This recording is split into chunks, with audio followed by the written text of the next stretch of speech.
El viernes de la 23ª semana del tiempo ordinario, el texto que toca del Evangelio es el de Lucas 6, 39 al 42. En aquel tiempo ponía Jesús a sus discípulos esta comparación. ¿Acaso puede un ciego guiar a otro ciego? ¿No caerán los dos en el hoyo? Un discípulo no es más que su maestro, si bien cuando termine su aprendizaje será como su maestro. ¿Por qué te fijas en la astilla que tiene tu hermano en el ojo y no reparas en la viga que llevas en el tuyo? ¿Cómo puedes decir a tu hermano, hermano, déjame que te saque la astilla del ojo, sin fijarte en la viga que llevas en el tuyo? Hipócrita, sácate primero la viga de tu ojo, y entonces verás claro para sacar la astilla del ojo de tu hermano. En los 2 días anteriores comentamos el sermón del llano de Lucas, y como dijimos, la versión de Lucas es un paralelo, aunque más breve, del Sermón del Monte de Mateo.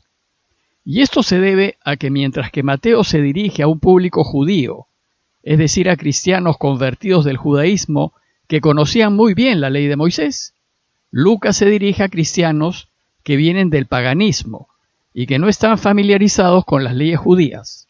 Por tanto, Lucas no hace referencia a la ley de Moisés, sino que apela más bien al sentido común y universal de los hombres. Hoy, en este tercer día de reflexión del sermón, en Lucas, el texto que nos propone la Iglesia tiene 2 partes. Primero, enseñarnos que el querer actuar como cristianos no se nos suba a la cabeza.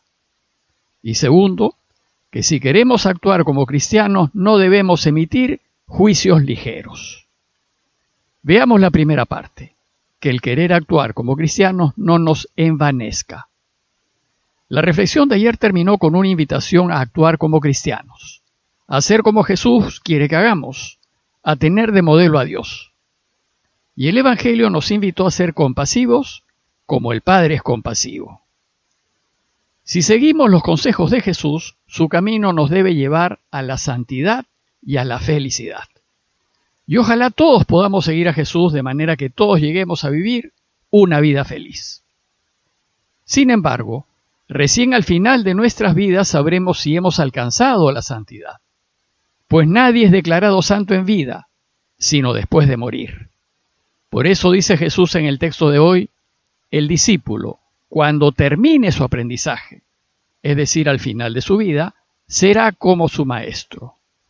San Pablo en 1 Corintios 15:48 dice, como el del cielo, así serán los del cielo.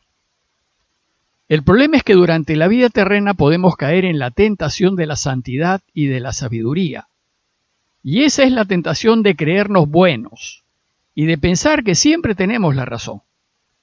Es frecuente escuchar a la gente decir que es buena y que no tiene pecados y que por eso no necesita confesarse. Bueno, pues esto solo indica una evidente insensibilidad y una gran ceguera espiritual. El asunto es que creernos buenos y no reconocer que somos pecadores nos saca del camino de Jesús. Pues cuando nos creemos buenos, la vanidad nos llena el corazón y pensamos que ya no necesitamos de Dios y nos separamos de su camino. El resultado es que terminamos ciegos. Y entonces creemos que vemos, pero en realidad no vemos. Y cuando estamos ciegos no podemos guiar a nadie por el camino de Jesús. Por eso dice Jesús, ¿acaso puede un ciego guiar a otro ciego? ¿No caerán los dos en el hoyo? Es decir, si siendo espiritualmente ciegos, intentamos orientar a otros para que lleguen a su destino, haremos más daño que bien. Y lo que muestra si estamos ciegos o no, es nuestra consecuencia de vida, es decir, si vivo como predico y si hago lo que digo. Solo cuando soy consecuente, mi sí es sí y mi no es no, y podré ver y guiar. Y serán nuestras obras las que demuestren nuestra coherencia de vida. Si amamos a nuestros enemigos, si hacemos el bien y si prestamos sin esperar nada a cambio. Si actuamos así, somos de los que vemos. Lo cierto es que mientras vivimos en este mundo y nos ponemos a caminar tras Jesús, estamos aprendiendo su camino y empezando a ver. Y mientras caminamos, un discípulo no es más que su maestro. Y por tanto, nadie debe creerse maestro de nadie. Solo hay un maestro, el Señor. Él es el camino, la verdad y la vida, y nadie vuelve al Padre sino por Él. Por eso su palabra debe iluminar nuestro andar. Y por eso es tan importante orar su palabra, reflexionar en su evangelio y aprender de él. Y para no caer en la ceguera de la vanidad, debemos examinarnos diariamente, ser autocríticos y buscar mejorar cada vez más, pues todos somos pecadores y todos estamos en camino de ver. En la segunda parte del relato de hoy, Jesús ahonda en esta enseñanza con un ejemplo. Dice el texto: ¿por qué te fijas en la astilla que tiene tu hermano en el ojo y no reparas en la viga que llevas en el tuyo? El texto griego dice karfos, que significa astilla y que a veces se traduce como basura, polvo o mota. Este ejemplo probablemente lo tomó Jesús de su experiencia de carpintero. En el trabajo de carpintería a veces salta al ojo polvo de madera o alguna pequeña astilla que requiere de la ayuda de otro para sacarla del ojo. Pero si el otro es ciego, ¿cómo puede ver la astilla para sacártela? Por eso dice Jesús que antes de ayudar a tu hermano, debes tener la visión clara y el ojo limpio. Dice el texto: ¿cómo puedes decirle a tu hermano, hermano, déjame que te saque la astilla del ojo, sin fijarte en la viga que llevas en el tuyo?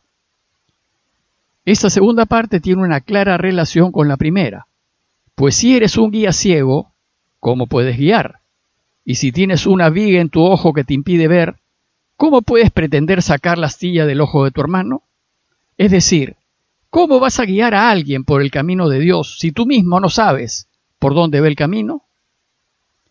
Si bien el ejemplo de carpintería está directamente relacionado con los guías ciegos, resulta que esta segunda parte también se relaciona con el no juzgar a tu prójimo. Pues unos versos antes Jesús nos ha dicho: no juzguen y no serán juzgados, no condenen y no serán condenados, perdonen y serán perdonados. Pues un juicio parcial o subjetivo es una forma de ceguera. Pero el no juzgar no significa que estemos impedidos de pronunciarnos ante un hecho. Tampoco significa que debamos quedarnos callados ante el pecado de nuestro prójimo. Lo que está mal, debemos enfrentarlo y declararlo mal. Y lo que es pecado, debemos reconocerlo pecado y rechazarlo.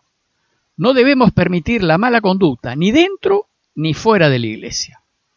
Quedarnos callados ante alguien que está actuando mal, o que está siendo infiel, o está corrompiendo o engañando, es hacernos cómplices de su pecado. Es participar de él. Entonces, ¿a qué se refiere Jesús cuando dice: no juzguen y no serán juzgados, no condenen y no serán condenados? El problema es que cuando nos creemos más santos que los demás, somos propensos a emitir juicios y condenas guiadas por nuestra subjetividad. Y en estos casos, nos creemos guías que vemos, cuando en realidad no vemos.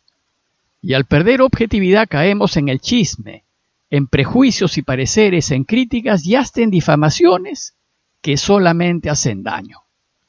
Es como atrevernos a juzgar al mundo desde lo que vemos a través del agujero de una cerradura. Es a este tipo de juicios parciales a los que apunta Jesús, a ese parecer ligero, superficial y limitado que descalifica al prójimo y le quita toda credibilidad. Debemos siempre ser objetivos en nuestros juicios y llamar blanco a lo que es blanco y negro a lo que es negro. Debemos ser siempre claros en denunciar la mentira y la injusticia y estar dispuestos a asumir las consecuencias de nuestros juicios. Lo que no podemos hacer es, cegados por los afectos, pasiones y subjetividades, perder la objetividad de la situación. Si mi enemigo tiene la razón, debo darle la razón. Y si mi enemigo hace algo que está bien, debo reconocer que está bien. Cuando no actuamos así, Jesús nos llama hipócritas, es decir, falsos, de parecer sesgado, distorsionado. Y nos invita a recuperar la objetividad. Sácate primero la viga de tu ojo y entonces verás claro para sacar la astilla del ojo de tu hermano. Pues solo si vemos, podremos sacar la astilla del ojo de nuestro prójimo. Solo si somos objetivos, podremos emitir un juicio válido. Lo que no podemos hacer es juzgar cuando no vemos y enjuiciar desde pareceres y sentimientos e ideologías y a partir de afectos que solamente hacen daño. En conclusión, los invito, primero, a considerar cómo la Iglesia, al iniciar cada Eucaristía, nos invita a reconocernos pecadores delante del Señor, pues todos lo somos. Y sin embargo, considerar también que a pesar de ser pecadores hemos sido invitados a seguirlo. Es decir, somos pecadores, pero llamados.